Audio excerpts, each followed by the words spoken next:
Now that I'm all caught up, what would you like to do? I don't know. See my little Episode webcam. 30, no intro.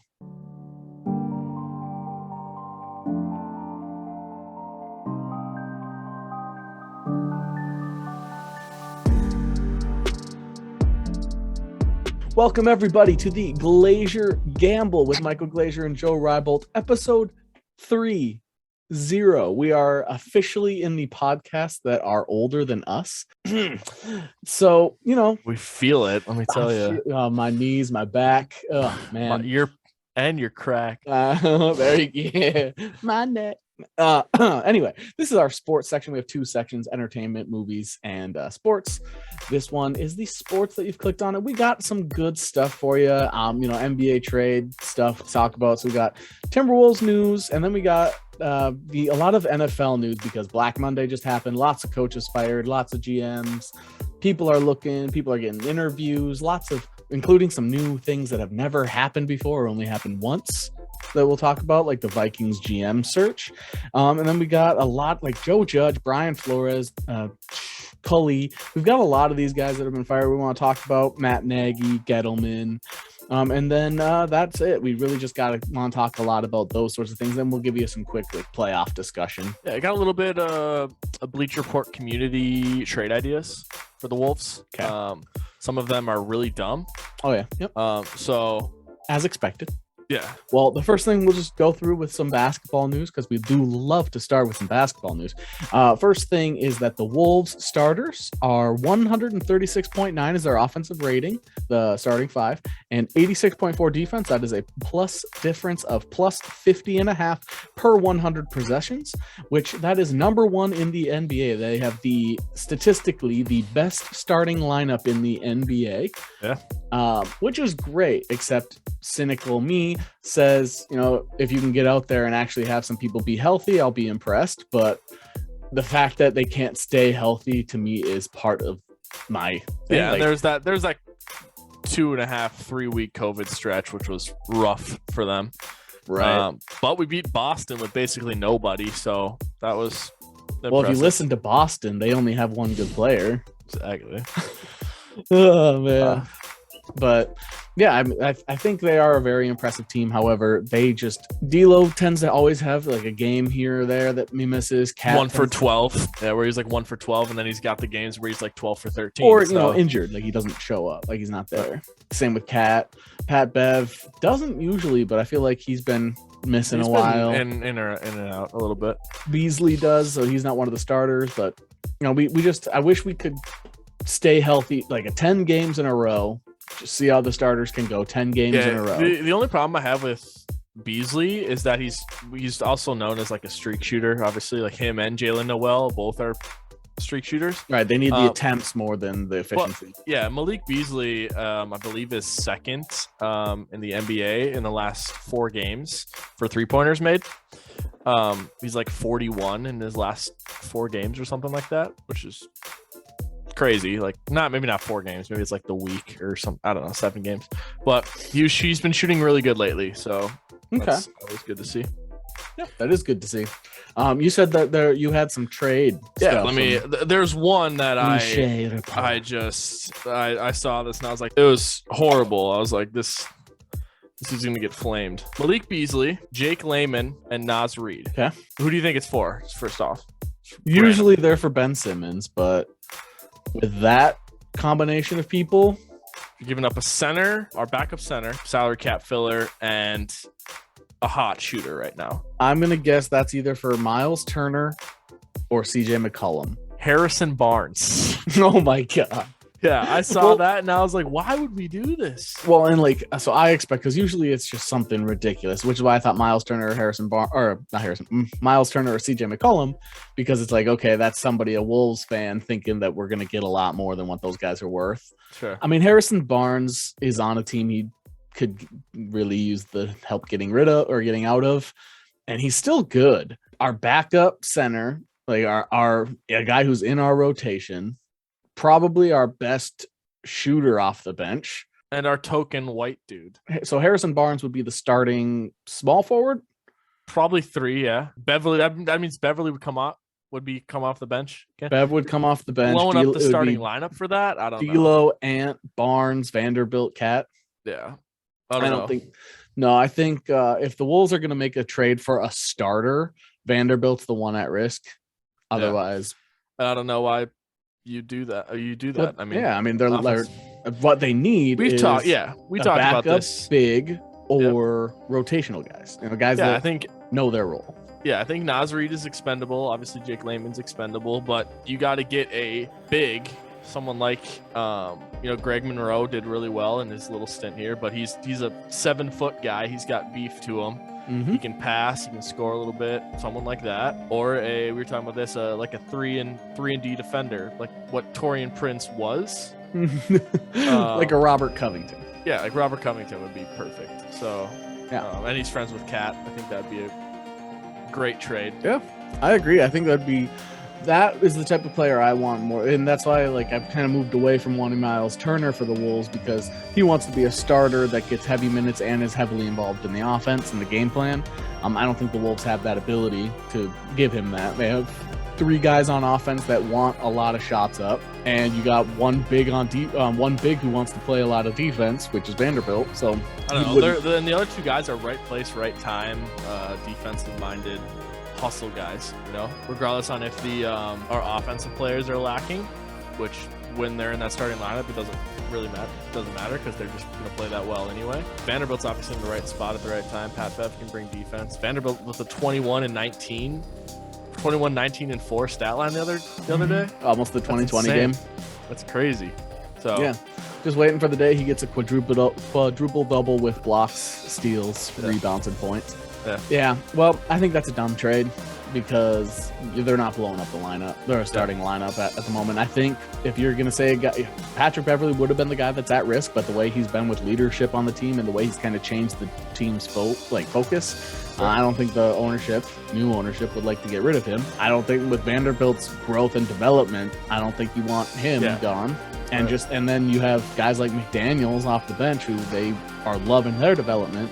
Right. So we need a couple rotational pieces that we would have to. It would be like we sacrifice the 8th, 9th, and 10th man on our rotation for a 7th man, or something like that, like a premier 7th. Right, because Malik's going to be probably the first guy off the bench. Yep. Get him going, get him rolling, get him his shots. McDaniels is still young, right? And he's more balanced. He's offense and defense. He's not going to be like a primary focus of the bench's offense. Then Naz Reid is obviously offensive minded, but he can shoot. He's more muscle, I guess, than Cat. He's uses his body more. Yeah. But if he wants to stay a Timberwolf, I think he'll stay the muscle role. Yeah. But if he's looking to increase his trade value, I think that's when you'll see him start focusing on shooting, similar to what Gorky did. Gorky knew he was out. That's why he started showing all right, catapult. Yeah. He launches threes. Hey, his corner threes were good. So. I like Gorgie. He was just too expensive at the end. Yeah. The Tibbs contract. I don't know. Any other trades, or should we jump into basketball? That's about it. Once again, the Westbrook saga. It's getting bad. It is. People are saying John Wall for Westbrook, which we've said. In the past. Well, it sounds like a broken record. We've said this before. I don't know if Westbrook's going anywhere. The Lakers are 500, so it's not like they're bad. If Anthony Davis was there, they would be a top 5 seed above 500. People, they talk about him because it's LeBron and the Lakers and Russ. Yeah, LeBron shouldn't have pushed Jaden McDaniels into Anthony Davis's knee, but King's gonna king, Hell yeah. All right, well then let's jump into football talk. So the first major thing is Black Monday. The Monday after the final week in the season, all the coaches, all the GMs are at risk, and the ones that were in question, and sometimes the ones that weren't in question, get fired. And we see these guys go. When I say some people aren't in question, the first name that comes to my mind is Brian Flores. Yeah, I mean, what some teams know what their ceiling is, but they don't know what their floor is. Yeah, their Flores. Yeah. Oh man, they don't. So it apparently had nothing to do with football. Apparently, it was his attitude in the locker room and the way he treated I've heard the some culture stuff with him. Well, I've heard that that's the only thing.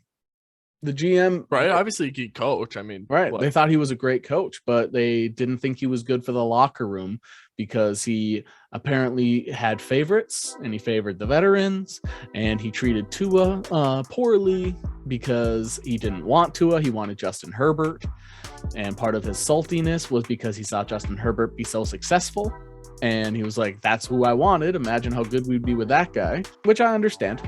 Imagine the Dolphins with Justin Herbert. Jalen Waddle did super well. He would have done even better, most likely. But do we know if Justin Herbert would be that good if he didn't have Rashawn Slater? You can say, like, for instance, back to basketball, you could say Steph would have been we passed on Steph twice, but would Steph be the same player?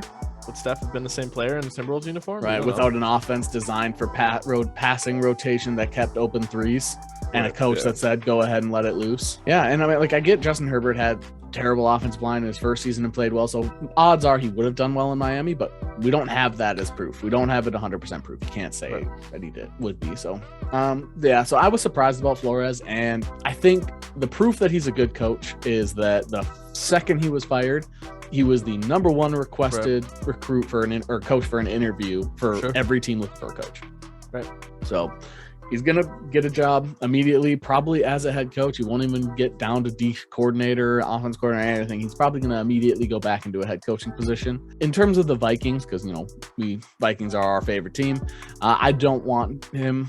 I think he would be a great coach, but Eric Kendricks in that interview talking about, fear-based organization, I don't think that getting in another old school, hard-nosed, favorite veteran, tough love type of guy, I don't think that doesn't sound like the guy that this team wants. They always say that when a guy gets fired, when a coach gets fired, the players talking in interviews will tell you what they want. They don't have to be part of it. They'll tell you what they want. Usually it tells you what that previous coach was. Right, yeah, it sounds like Eric Kendricks, just the way he was doing his interview, he said it almost seemed like, we've got some bright minds on the team, like as players, or our player base has a lot of smart people. And so like we for instance would see things or propose like that this could be a better way to do things, and that would just kind of get overlooked. And so when you got one of your leaders that wants to make a difference on the field as opposed to off the field, we got a ton of since we're talking about it, let's talk about Zimmer and Spielman. So obviously the Vikings fired Zimmer and Spielman. They're both gone. Right. And we're talking about the Eric Kendricks interview where he talked Brian about O'Neill, very similar, had some similar comments. They did. And Eric Kendricks in that interview talked about how he's going to miss Barr because he's most likely gone, and he actually did shed a tear for Barr. He choked up. And then he talked about Zimmer, and like one of the things he said about Zimmer was that he had a fear-based organization. And I've always said that, I don't think that the kicker struggles in Minnesota are a jinx or a hex. Poor talent. Talent. I've always thought that it was Zimmer, because I'll say it again and again. The most mentally fragile person on the field is the kicker. They're the most sensitive guy on the field. I think a lot of kickers will tell you that, and they're still athletes. They're still great athletes, but they're the guys that need to, they're the ones that you need to treat the best because they have the highest stress situations a lot of time. They are causing the win or loss more than most other players besides the quarterback. Sure. And I think Zimmer's tough love, that it would be like a guy standing at the free throw line, and then you get next to him in his ear as the head coach and be like, you better not miss this, man. Right. Don't miss this. And then when they miss it, you tell them, what the hell were you thinking? What are you doing? Why can't you make it? And I think Zimmer probably treated the kickers that way. Yeah. And so you have Daniel Carlson. Daniel Carlson goes to the Raiders and ends up having like a career year, NFL record year, becomes one of the highest paid kickers in the NFL, but for the Vikings couldn't do anything. Yeah, and even against the Vikings, he missed when the Raiders came to town. Just so happened to be the US Bank Stadium, surrounded by Vikings fans, egging him on.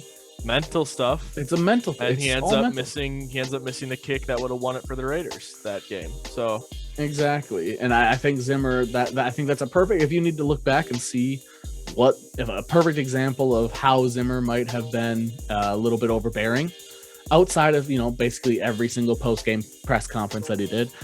Just look at the kicker's performance and just look at the mental aspect of it. I guarantee none of the kickers ever wanted to be with Zimmer.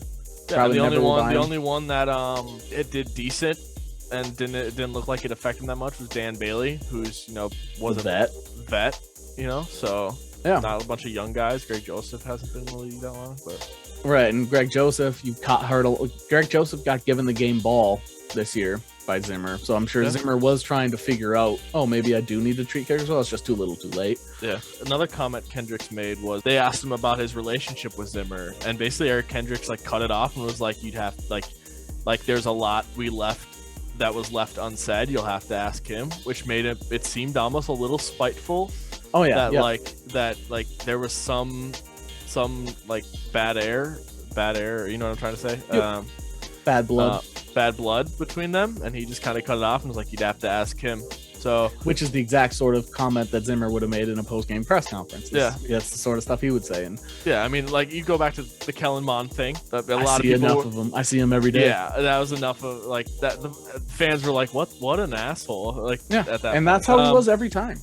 That's how he was. And then you go to Brian O'Neill's comments where he basically was talking about rookies, and Brian O'Neill was like, "Listen, you got a guy that is kind of puts not fear into rookies, but basically doesn't trust. What's the point of even drafting people if Mike Zimmer's not going to put any trust into his rookies? I mean, especially with a GM that likes to draft 10 rookies a year. Yeah, exactly. You didn't start Diggs for 3 games. You didn't start Jefferson for 2 games. I mean, look where these guys are now. You know what I mean? Didn't start Wyatt Davis all year. Kenne didn't get any opportunities until late, and when he did, just exploded. Yeah, exactly. He's first team All-Pro for kick return. It's like you're putting not Wyatt Davis. You're putting Rashad Hill out there. Mm-hmm. Okay, you're putting Rashad Hill out there. It's going horrible. You put a rookie out there, and I think 5 sacks in 700 attempts, something like that, roughly.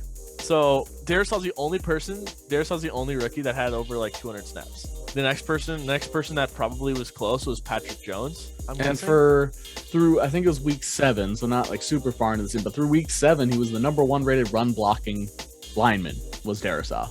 Yeah.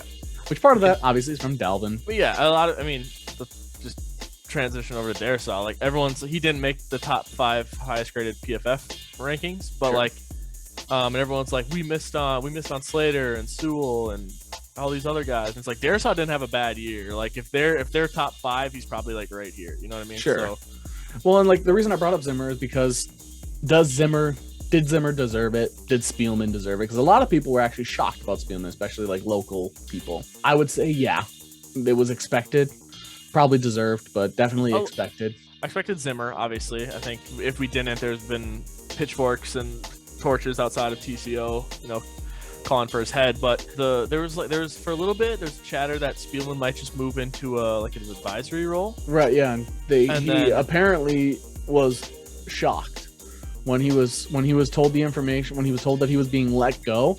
He came out and stated I was shocked. I didn't expect it. So he had no idea that he was going to be let go. So he probably thought he was going to be in that advisory role too. Yeah. Which I wouldn't have minded that. I like Spielman. It's regardless on if the draft picks don't work out. I also think that possibly is a coaching thing too. We're drafting 10 people. How is the coach developing these 10 people to put them best in the position? But it's also from a draft standpoint, it's fun. It's fun to a certain extent of being oh my God, we've got 10 picks. We're drafting. Right. Everybody was always excited that we always had so many picks. It's just eventually the fans got sick of, all right, I'm sick of having 5 picks in round 6 and 7 but no picks in round 3, when a lot of those guys, most players in the NFL are undrafted around 3 to 5. He gets good value via the draft compensation chart thing, so it's right. But he's one of the highest rated drafters, but a big part of that is he does quantity. Yeah, I mean some of his best picks are in round 2 and 3 in my opinion. So yeah. Well, I think Spielman or Zimmer, a lot of people think he's actually going to retire that he's going to be done. I think that's kind of hard. He is a guy who loves football, so it's going to be hard to imagine he's going to retire. I wouldn't be surprised to see Spielman end up in an advisory role with something like the Lions because they don't have a family GM, I guess. Oh. Like they don't have a GM. I think Chris Spielman is like an advisory to the owner or something. Well, then like he could be another. Rick Spielman could be another advisor. My first thought is he's going to head to the Lions with his brother. He'll be with family. He doesn't really have to move his current family either far or at all. Yeah. And then I think if Zimmer doesn't retire, I think he's going to pull a Brad Childress. He's immediately going to go into a defensive advisory role or become a defensive coordinator or a D-backs coach. Yeah, and I think he's immediately going to find success again. DC with the Cowboys. Yeah, I've heard. So I think he'll do great. I've said it before on a couple different episodes. I think he's that employee that was an amazing employee that you promote to manager and sucks because they're pushed beyond what they're good at. Yeah, I think he's one of those guys that he was his peak as defensive coordinator. And I don't think he should have been pushed beyond that. Obviously, when guys succeed at that one position for a long time, they get those jobs. But yeah, I think he's going to go become a defensive coordinator or some sort of maybe a defensive line coach, something like that. And I think that's where he's going to succeed is go back to that sort of role.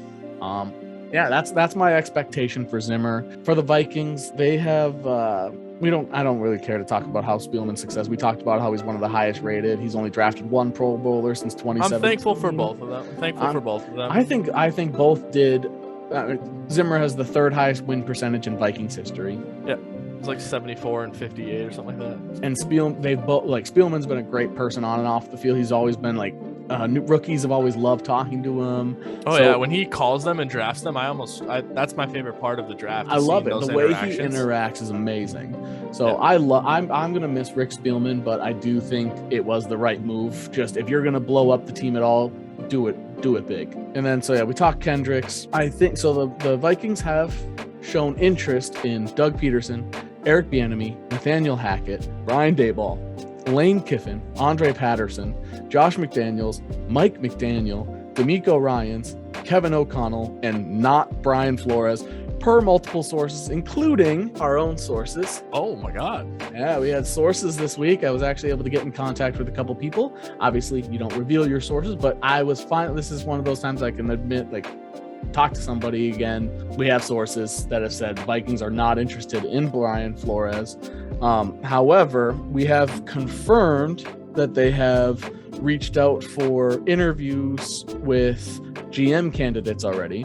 Ryan Poles from Kansas City, John Spytek from Tampa Bay, Catherine Raiche from Philadelphia, Brandon Brown from Philadelphia, Monti Ossenfort from Tennessee, and Glenn Cook from Cleveland, Kwesi Adofo-Mensah from Cleveland, Elliot Wolf from New England. So that's all the GM candidates, but they haven't done any sort of coaching thing that was yet. super interesting to me is I know Doug Pederson is very sought after. It's probably Flores and then Pederson. Yep. And then the Catherine Raiche. I don't know if it's Twitter Raiche or Raiche. The Twitter nicknames for the coaches already. Do you think you like that?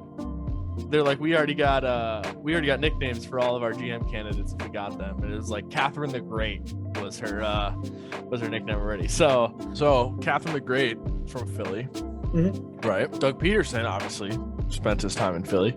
Yep. So I think that's a weird connection is playing out. I'm sure there's other ones around there, but I think that's just a very, very weird thing. Because I know Doug Pederson went and did the Bears thing, and then he was going to come here right after. Right. And then news come out that we're interviewing with Catherine the Great. So and his Doug Peterson's first choice it was the Jags, second choice is the Bears. Yeah, which means he wants a young quarterback.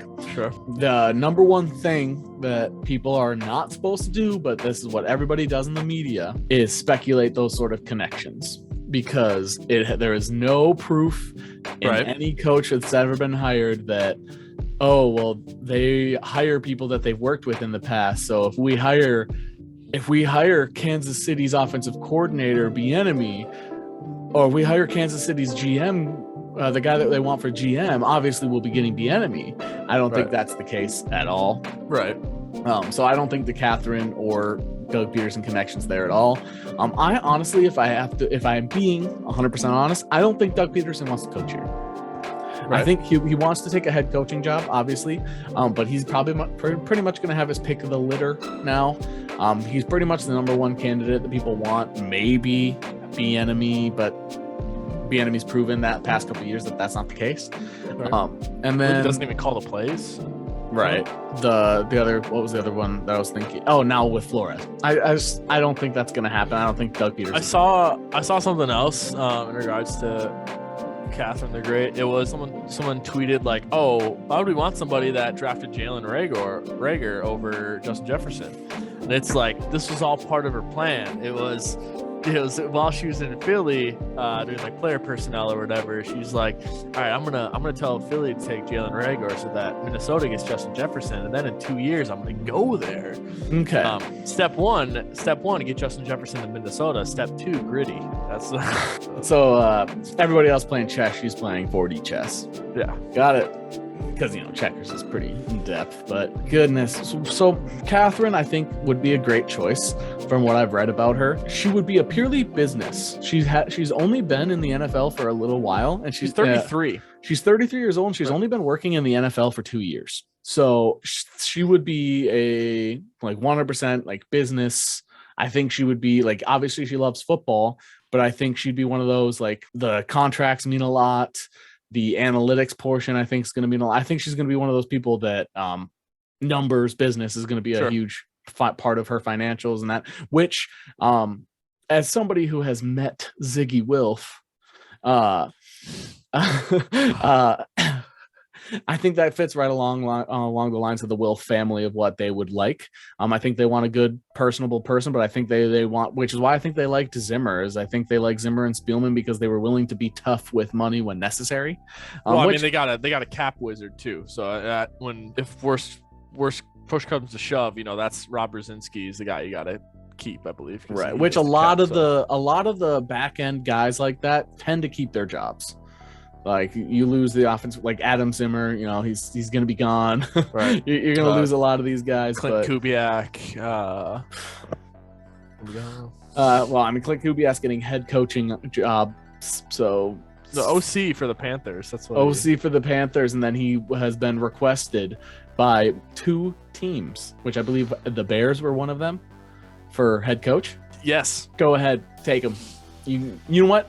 2nd and 9, we're gonna have 10 in the box. We'll pay the rest of his contract even if we don't have to. The Vikings will pay it out. Go. My top choice for the head coaching candidates that they've listed. So like I said, so they're gonna do GM first. Vikings are gonna do GM first. Yep.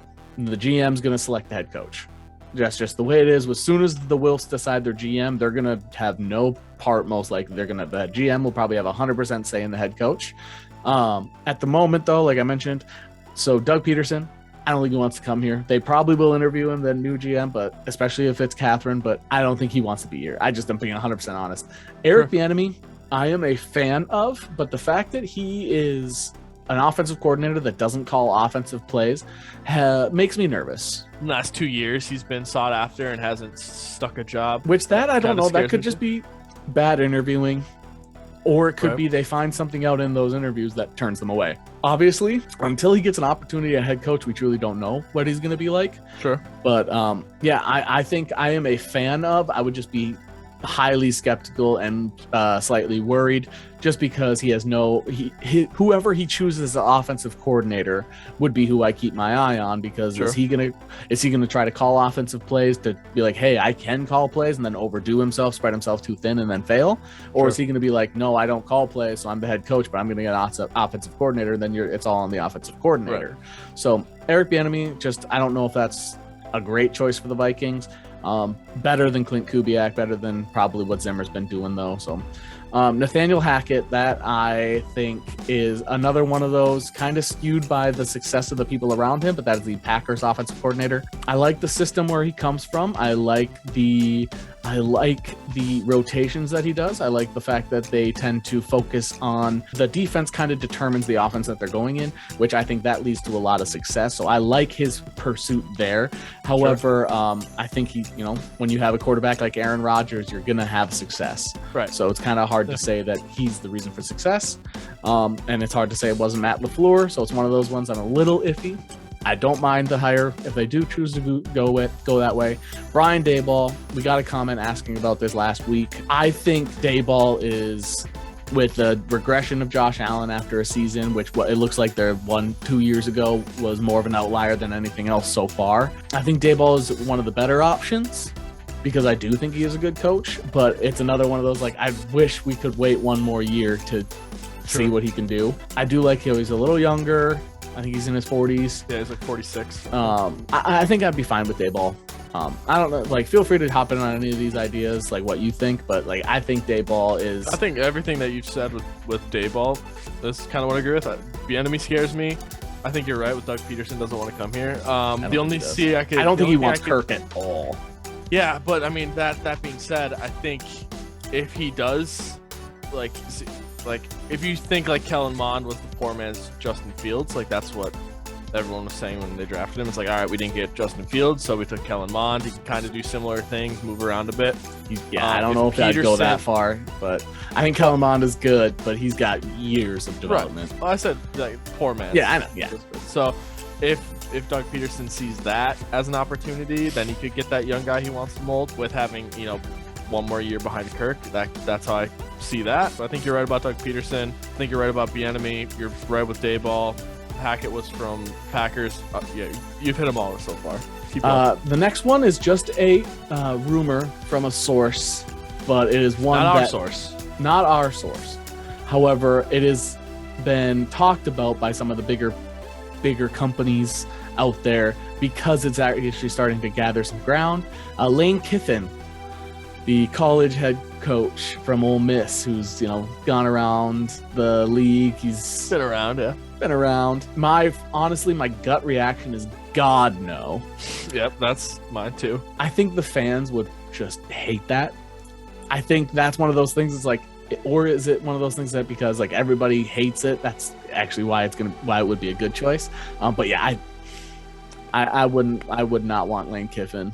I think you got all these head coaching rumors is very weird to me because we still don't have our GM. So like, exactly, I don't know how much I trust any of the head coaching rumors until the GM's done, and then if there's head coaching rumors, then it's like, okay, I can see how this can go, so this can work. Andre Patterson.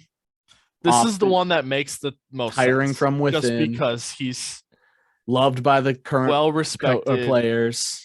The Wilf's already like coach, D-line coach to like co-defensive coordinator. Developed Daniil Hunter, developed Wanham, developed all these younger edge rushers. Watts, Weatherly's last tenure here. Yeah. So he helped Linval get from his first gear to second gear. It just, Andre Patterson, one of those guys. If you're hiring from within, he's the choice. Yeah. But I don't think hiring from within is what you want to go here. Personally, I don't think hiring. I would I think he's someone you keep. Yeah, someone you try to keep. But same with Keenan McCardell, making him was Andre Patterson a defensive coordinator? He was like D-line coach, and then he was co-defensive coordinator with Adam Zimmer, I think, or something. No, yeah, and then co-head coach or whatever. I think I would just make him his title would be defensive coordinator. If he wants to take that, give him a raise. Defensive coordinator is what I would do with Andre Patterson. Keep him in the system. If Josh McDaniels, no, thank you. I'm never liked the Belichick with him. We had that video about that. Well, he spurned the Colts, didn't he? And that's kind of where I got accepted the position, and that's where I got the.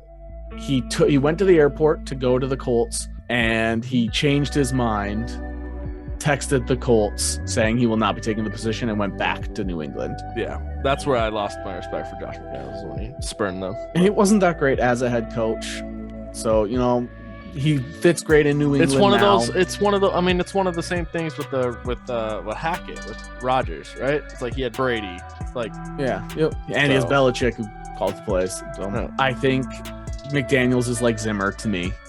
Stick at your coordinator position, but if you make him a head coach, he's not going to succeed. Sure. Mike McDaniel is the offensive coordinator for the San Francisco 49ers. He is very young. He is 38. The thing with the he's Niners the opposite is, of Zimmer. But if we're looking for somebody, I know exactly what you're talking about now. I saw an interview with his interviews. Did you watch the one interview where he was talking about how he doesn't eat vegetables, or the other interview where he was? I don't know. I know which guy you're talking about. Yeah, he's the opposite of Zimmer. He's actually smiles in press conferences. He tells reporters when they have good questions, and he's young, and he's another one of those guys that he bases his offense and the adjustments of the offense based on what the defense presents. You have to have a quarterback who understands audibles. You have to have a quarterback. I think that is brilliant. That guy. I want that's two years ago, or last year, or 2 years ago, when the Niners made the conference championship, when they made the Super Bowl. They made the Super Bowl? Yeah. Yep. When they made the Super Bowl, that was the game where we got we gave up 200 yards on the ground, and then the next week we gave up 200 yards on the ground, and then the Giants gave up, or then the Packers gave up 240 untouched. Yeah. Right.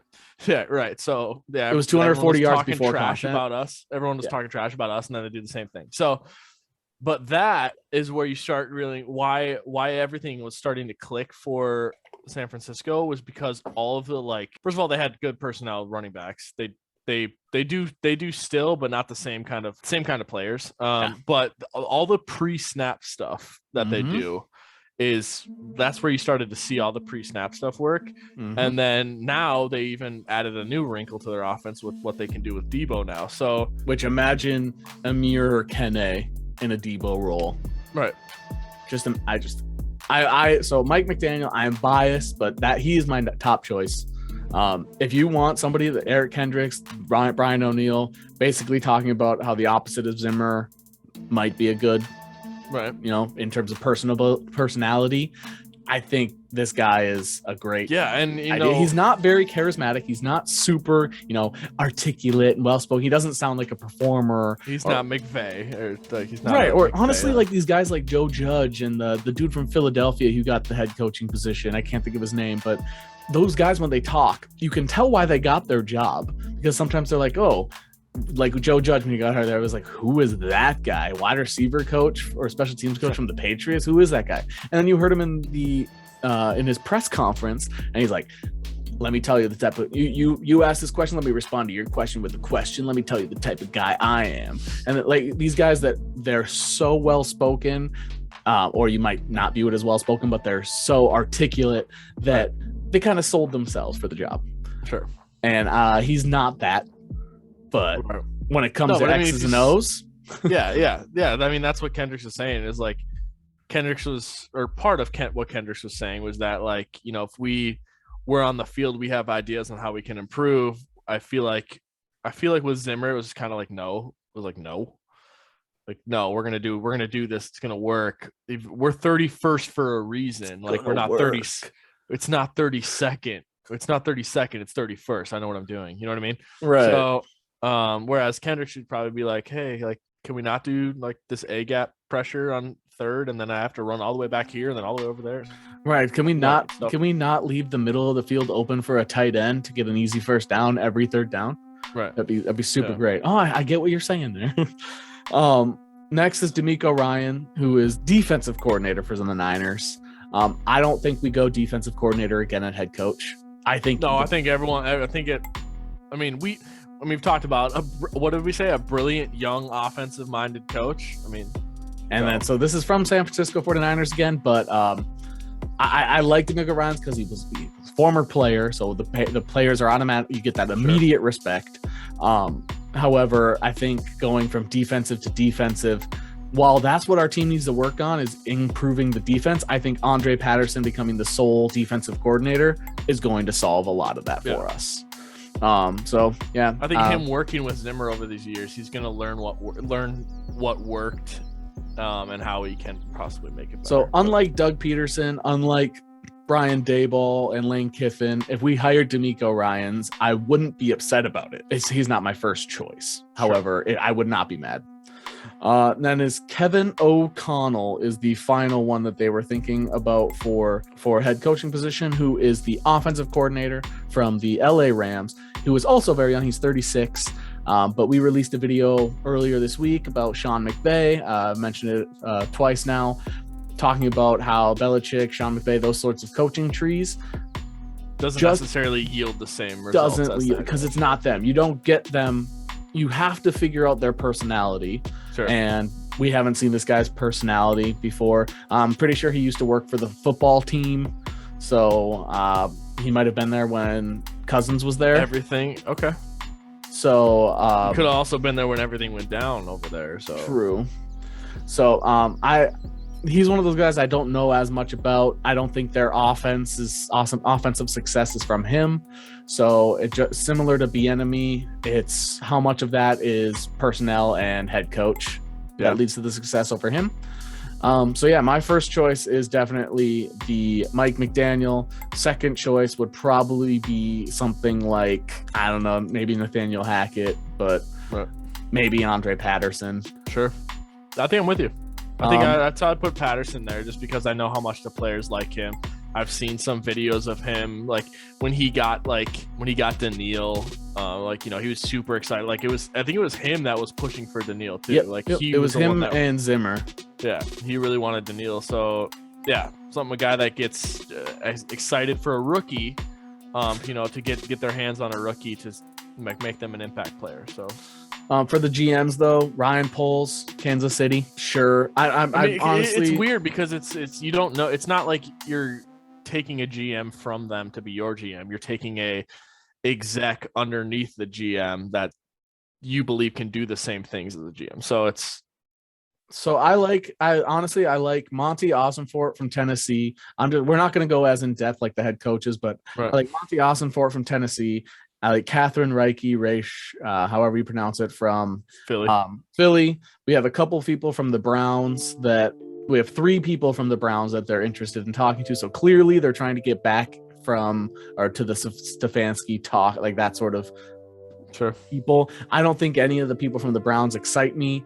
I think Monti Ossenfort and Catherine would probably be 2 of my top choices. Sure. All the rest, outside of the Browns people, all the rest seems like they're just trying to grab people from successful teams as opposed to figuring out who would be a success and trying to hire them. Right. They're saying, who currently works for a successful team? Let's just copy them. Sure. I don't think that's how you find success, because Philadelphia hasn't been super successful. Like they had that Super Bowl, which was kind of lightning in a bottle. And she's only been with the team for 2 years anyway. Yeah. So I don't think she's one of those people, you're grabbing her because she's from a successful team. I think she's one of those ones like you're genuinely finding somebody that might be good that you like. So I thought that's why I think she'd be a great hire. And then Monti Ossenfort from Tennessee is just because, yes, it's a successful team, but he actually has had his hands in the team. Sure. Has built a successful team with not necessarily all pro caliber players outside of King Henry. Yeah. So yeah, that's why those would be probably my top 2 choices for GM. I'm interested to see where they go from there. Oh, speaking of Catherine, she would be the first female GM since 1983.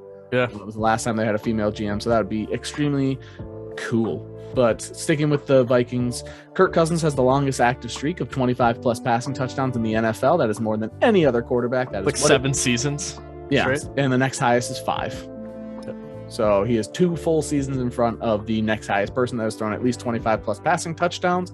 I think Aaron Rodgers would be there had he not gotten hurt, but Aaron Rodgers was one of the people I think that was on the list. But yeah, he's better than people think. My only issue is he's just not one of those fourth quarter quarterbacks. I've said it before. He's not, in my opinion, a $40 million quarterback.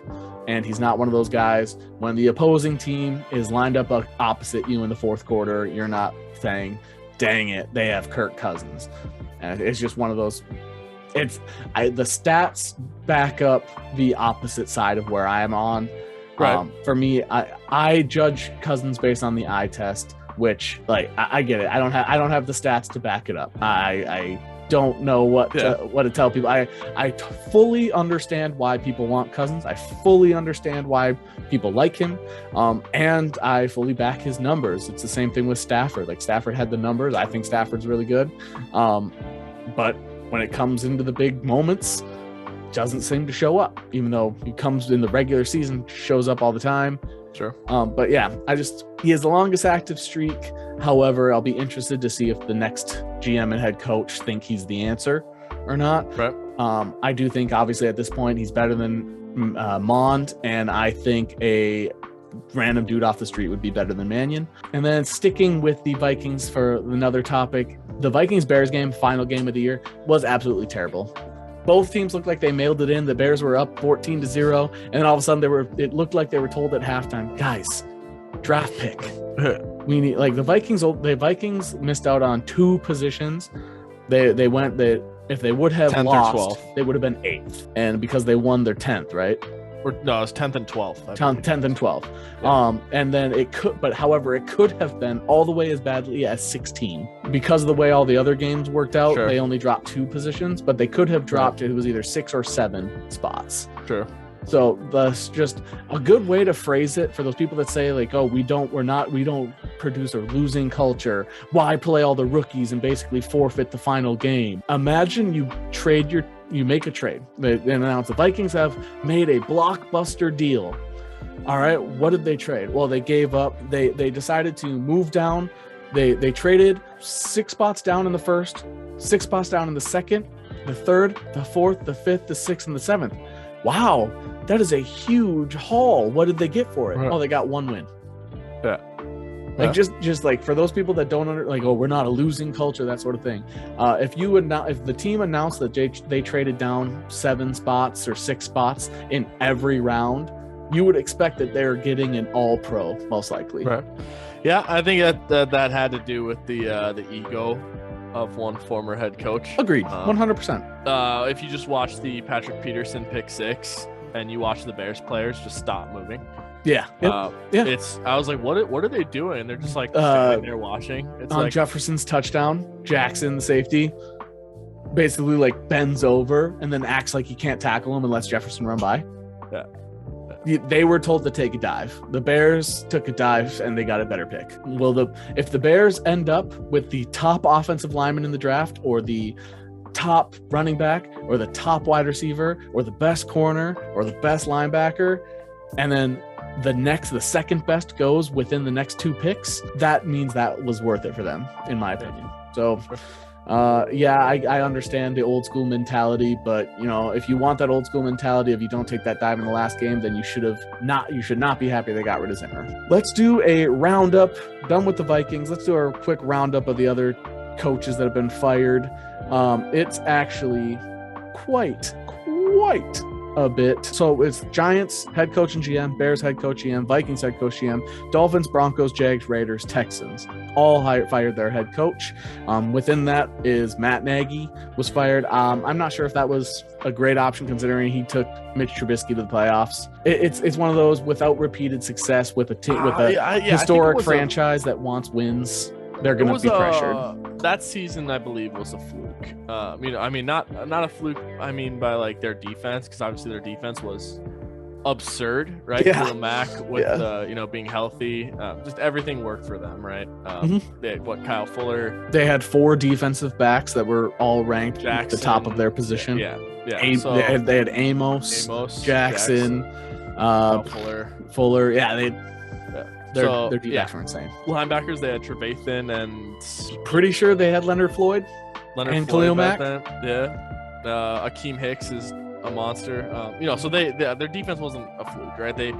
They're much like the which is why they all felt like it was make or break, because all those guys were near contracts. Yeah. So just they got carried by their defense, and I mean that's what happened.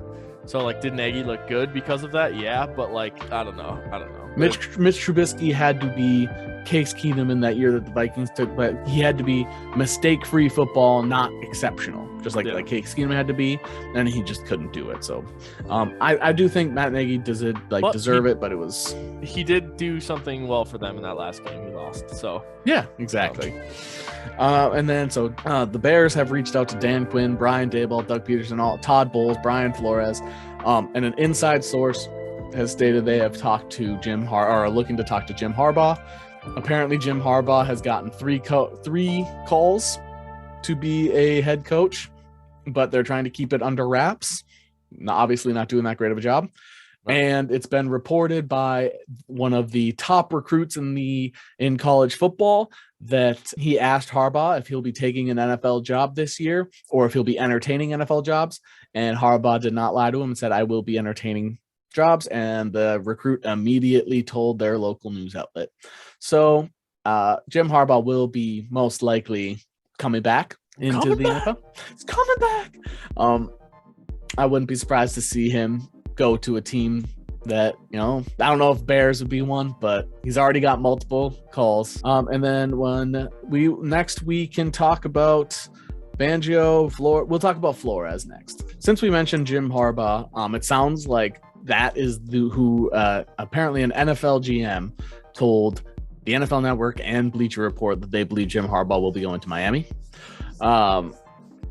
So that's part of the reason why they believe Brian Flores was fired. However, more information came out with the whole Brian Flores might be an issue with teammates or with players. Sure. I did want to say, so I thought about this before I heard about how he was as a person, or at least the way he was with players. I do think Brian Flores was underrated as a head coach. I think that he did a lot more with less than a lot of people expected, because when you look at the Dolphins roster, I don't know if they're like, could you tell me their starting front seven? Like, could you tell me multiple people on their front seven? Cameron Wake, Kiko Alonso, no, David Howard, Jason Taylor, Dominican Sue, So I say that up like, I'm sure Dolphins fans, Mike's probably like, guys, come on, it's this. But when I think of the Dolphins, I don't think elite talent. And obviously with Waddle now and Xavier Howard, sticky hands, and their two corners. Right. They have some good guys there, but it's like those aren't players or positions that is like, oh, that'll win you the game. So the phrase that I always hear is turn chicken shit into chicken salad. You hear that a lot? You always hear that? I have heard that in multiple sports conversations. Yes. I think that's the first time I've ever heard that. Really? Yeah. You gotta listen to some. I also listen to a wide variety of sports people from all over. A lot of the people that I've heard say chicken shit to chicken salad are people that are like based in the southern United States. So maybe that it's just more popular in that part of the country. But yeah, so I've heard that phrase multiple times. I think that's super harsh because I would never say any of the players on the Dolphins are chicken shit.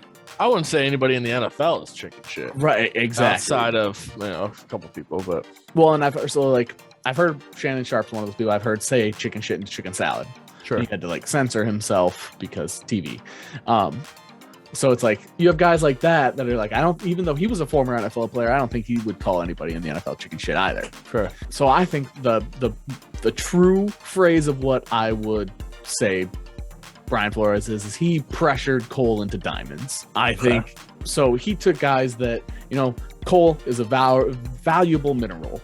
It can be used. It's been used as energy forever, and it's super useful. Right. Diamonds are created through heavy pressure. The deeper they get in the earth, heat, pressure, all that, and you can turn a coal into a diamond with enough pressure. Sure. I think when we came out and found out that Brian Flores was hard on the players, especially the younger players, I think that metaphor is perfect for that. He was pressuring these guys into a state that they are not comfortable being. It's in our moments of discomfort that we tend to find our biggest moments of growth. Sure. However, that isn't necessarily the best route for everyone. So I don't think the chicken shit to chicken salad is the best for him. I do think he turned these players, Cole, pressured them into diamonds. Sure. So he was turning guys that weren't necessarily great players into phenomenal players, at least for moments. Right. And then they maybe, reverted back to Cole, where they're still not bad. They're still useful. They're just not what you expect for a Super Bowl winning team, or a team that, wins 7 games in a row. Sure. They won 8. So, I think Brian Flores, and the first year he was there, everybody thought they were going to tank. It was tank for Tua. Yeah. When he started, it was tank for Tua. And then That didn't happen because they ended up winning a bunch of games. Obviously, they got destroyed by the Ravens, like 56-0 in week 1 that year. Sure. And then after that, they actually won a few games and did well. And people were like, oh my gosh, this Brian Flores guy. I think Brian Flores is underrated. But younger people in the league, younger players, as the league continues to grow, the old school mentality, while it still may find success, might not be there for long-term success. Right. Because Jim Harbaugh might be, I think a lot of people would consider old school helmet-to-helmet football where they're running and playing defense. You get after the quarterback and you run the ball. And yet you never hear about the players, like his players complaining. hating. Right. I like Flores a lot. I think Flores can get the best out of all your players. It's just, are you in a place where you're fine with your players, like not necessarily, he would probably be best in a team that's majority vets over rookies. So you got to find a team, one of these teams that are looking for a head coach now that are majority vets. I think one team that he would fit great on would be something like the Dolphins. Are a team that would be like a strong fit for what he's right. They just lost their head coach too. But yeah, I think he'd be a great fit there. So anyway, that's all I really wanted to say about Flores. He's underrated. He does a lot for his players, but clearly needs to kind of get the human aspect. So maybe an advisor role where he can learn how to interact with players on a human to human level. Sure. Put football second for a year. Sure. Maybe that's what will turn him into a successful head coach again. So we'll see. The next thing, Gettleman retired. I think people in New York cried hallelujah as loud as they could when that happened. Yeah. They haven't liked Gettleman in how long? And then Joe Judge was fired as well. Yeah. I expect big things from New York. I don't expect big things from Daniel Jones, but I think the rest of their team is actually fairly solid. Yeah. So I think those two things are Gettleman retiring was just luck of the draw, miracle for New York, because I don't think he was going to get fired. Yeah. If I'm being honest, I don't think he was going to get fired. But Joe Judge getting fired was just a smart choice. Sure. You know, running a QB sneak on 3rd and 9 at your own 4-yard line, probably not the best idea. Kubiak kind of stuff. That's some Kubiak stuff. Except Kubiak, it would have been a halfback dive, not draw. The no, it would have been could have been a draw. Halfback draw with no fullback. Yeah, that's a Kubiak play right there, where you're wide and no tight ends, tight ends. Yeah, no tight end for some reason. 4 wide. 4 wide. Kirk's in shotgun and pistol. Gary Kubiak never did that, so I don't get why Clint Kubiak was like, "This is the success. This dad would never do this." Right. So, correct. Kirk's play action is where he's successful. By the way, when Gary Kubiak quit, people thought maybe he just got sick of football. He's been around the league for a long time. Maybe he's just ready to be done. I think with all this Zimmer stuff, maybe it was a little bit more than that. Yeah, maybe. Maybe he went to Zimmer and was like, I have some good ideas here. No. I have good ideas too. You don't hear me telling everybody. I got. That's too many words for Zimmer. That's true. My bad. No. Except he had to kind of high. No. There we go. No. Kind of had a little bit of rasp, higher pitched. No. I see him every day. Do you feel? How do you feel about your job status? How do you feel about your job status? I haven't heard anything about my job status, and I haven't heard anything about yours either. How does it feel being on the hot seat? I'm on the hot seat. God. Anyway, other coaches, Vic Fangio has been fired. However, one of those DC guys that go to DC. He's very sought after. Yeah, this is our sports section. DC will be in the next. The Marvel section. Entertainment. The Marvel section. Yeah, Marvel section. I think Vic Fangio is actually a pretty good coach. He's actually really well liked amongst a lot of NFL vets. So I think he's going to be another one of those guys that ends up going to an advisory or coordinator position and finding immediate success. At the end of next season, you're going to hear, Vic Fangio is getting head coaching talk. But the big news out of the Broncos is that they will have potential new leadership or ownership after a judge has blocked their final impasse of selling the team. Yeah, not only have they reached out to people like Bieniemy and Packers quarterback coach Luke Getsy, but they will also potentially have new ownership. The big big rumors is that former players are potentially interested in buying the team, and it has come out that those former players are the Manning family. Yeah, I've heard this. You told me about this. Yeah, so if the Mannings do buy the team, I think that'd be super cool. Just like A-Rod buying the Timberwolves, Right. and like I like the idea of former players owning or like having ownership in the team. I think that's Sure. awesome. I think I don't know if Like Dwayne Wade with Utah, Pat Mahomes with the Royals. Yeah, stuff like that. Yeah, I think if the chips all align, Manning will be interested. However, I think this is just a rumor at this point. I don't, unless all the chips align, I don't think Manning is 100. I don't think they're truly 100% interested. I think if they get the right investors, the right situation, sure, then they will. What I'm interested to see with the Broncos is so they're talking to the Packers quarterback coach. They're apparently interested in talking to Hackett as well. I think They really wanted Rodgers. Rodgers was like one of those. That's what I'm thinking. Is they are? I think they're trying to get close to the guys that are close with Rodgers to try to convince Rodgers. Hey, we got you over here. And then you have we have a former Hall of Fame quarterback who owns the team. Your former quarterback coach. Come on over. Like, come on.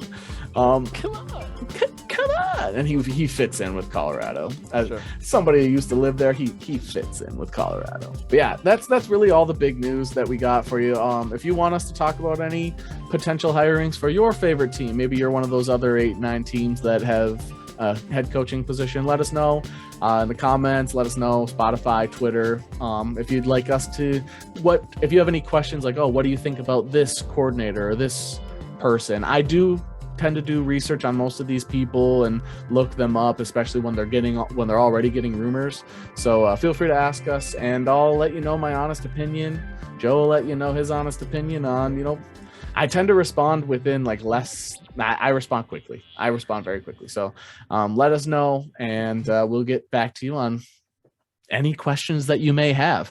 The final thing that we're going to do with sports is we got playoff weekend, or super wild card weekend. It's not really that super. I'm fine. I either think they need to add 2 more teams or take the 2 additional teams away. Because if they add 2 more teams, the first and second seed get the bye. If they take away those 2 additional teams, first and second seed get the bye. Sure. I think first and second seed both deserve a bye. So half the teams get in, which would make sense as opposed to 14 of the 32 teams. Yeah. I think you do 16 or 12. I don't like 14. Yeah. So you got Raiders, Bengals. I think the Bengals take it away. It's at Cincinnati. I'll go Raiders. They got some fierceness to them. They got some fierceness. I don't know. I'll take the Raiders in the upset. Okay, Bengals are 6-point favorites. Yeah, I'll take the Raiders in the upset. Bills, Patriots. I will take the Bills. It's in Buffalo. Take the Bills too. I don't think Mac Jones is going to do anything. Agreed. In the playoffs. Buccaneers, Eagles. I'll take the Bucks. I'll take the Bucks too. They are 9-point favorites. Yeah. The Cowboys are 3-point favorites over the Niners. That's where I'm picking the upset. I will take the Niners. Okay. I'll take the boys. Cowboys. Team. I do like the pick. I think the Cowboys are good, but I'll take the Niners. Chiefs, Steelers. Chiefs are 13-point favorites. But Juju's back. Yeah, Juju being back should make that a 16-point game. Yeah. I'll take the Chiefs for sure. Yeah. Yep. Rams, Cardinals. I'll take the Rams. Sure. I'll take the Cards. They were garbage, but they fell off. They started hot. They play this season like we play TFT. Yeah. They start out super good, and then they just That's when I know we're bad. That's we're screwed when we're like, all right, we got 93 health. Everyone else has 60. Nice, we're doing good. It's when we're like 13 and everyone else is 50. That's where we peak. Yeah. And then you just lose. If I were to say the most iffy choices I felt this week would be Cowboys, Niners. I'm not sure I want to take the Niners, but I took them. Bengals, Raiders. I'm not sure I want to take the Bengals, but I took them. And then Rams, Cardinals. Those are the 3 games where I took the other team. So that's it's one of those where it can go either way. So right, and like we picked the Cardinals all year, so it's hard for me to not take them because that's been our team. And it's hard for me not to take the Cowboys because they kind of feel like it feels like a mismatch, and yet for some reason I still think the Niners can pull it off. Sure. I'll pull you off, and then the Bengals, Raiders. it's hard not to take the Raiders because they've been so hot. Yeah. But then I, watch Joe Burrow and I'm like, God dang, he's so good. And they have such good weapons and stuff. So it's hard not to take them. So, so that's our playoff coverage. We'll go for some more as the weeks go on, but with the Vikings not in it, it's hard to be as invested. I love football, but it's much more fun when this is the time of year where I am starting to watch. Like if you wanted to talk college football, you guys wanted to hear about college football, I could talk about it. I just know people don't like hearing about college football, so I'm not going to talk about it because that gets 0 clicks, 0 views, listens, all that. So we're not going to talk about college until the draft actually comes around. Maybe we'll do like a live draft coverage. Other than that, that's it for sports, football, basketball. The Minnesota Wild are absolutely killing it. They're on like a 5-game losing streak, and yet they're still 20-10-2. Yeah. So Minnesota Wild are doing great. Twins aren't going to be doing jack shit. Just terrible franchise. And golf's happening. Golf. One of the guys who was not even one of the top 10 odds. Oh, here's something weird. Won the big tournament. Here's something weird. The highest paid WNBA player makes $221,000 a year. You know where I'm going with this? You see that? Nope. Keep going. The highest paid WNBA player makes $221,000 a year. Steph Curry makes $226,000 after 2 quarters. And that's it for the podcast. Good Lord. Yeah, I mean, I think Latrell Sprewell made multiple hundreds of thousands per game. That's crazy. Yeah. But then again, Steph's getting paid Supermax, and he owns the city of California, so it's fine. Well, that's all I got. I mean, that's some random. I don't want to get into political discussion or anything, but so I always see people saying we need better wages for the WNBA players. We need all this sort of stuff. If you want better wages for WNBA players, watch the games. Go to the games. Go to the games. Unless you start going to the games and watching them. Talking about WNBA. Unless you start going to the games, watching the games, that sort of thing, they're not making enough money to be able to do it. I want all of them to make more money too. We're Minnesota Lynx fans. One of the best teams, usually. Obviously, a dynasty. Dynasty. I want one of these. I want them to get played. I like a lot of the players like Taurasi and Paige Beckers. We've been talking about her forever. I want them to get paid more. I'm excited that those Paige Beckers. How many WNBA players can we name right now? Candace Parker, Diana Taurasi. I want to say Liz Cambage, something like that. The Griner. Griner. Well, what's the best player in the league? From UConn, Brianna Stewart. Yeah, Brianna Stewart. So that's pretty much it. That's all I can name. Sylvia Fowles. Oh yeah. But that's what I'm saying. This is what I'm saying. And this is the thing. People have probably tuned off at this point. WNBA. All right. Exactly. Unless people are actually interested in talking about it, they're not going to get paid well. But that is it for the episode. I hope you all enjoyed. If you did, subscribe, follow, kiss us on the mouth, anything that you want. We hope you really enjoyed this because I know I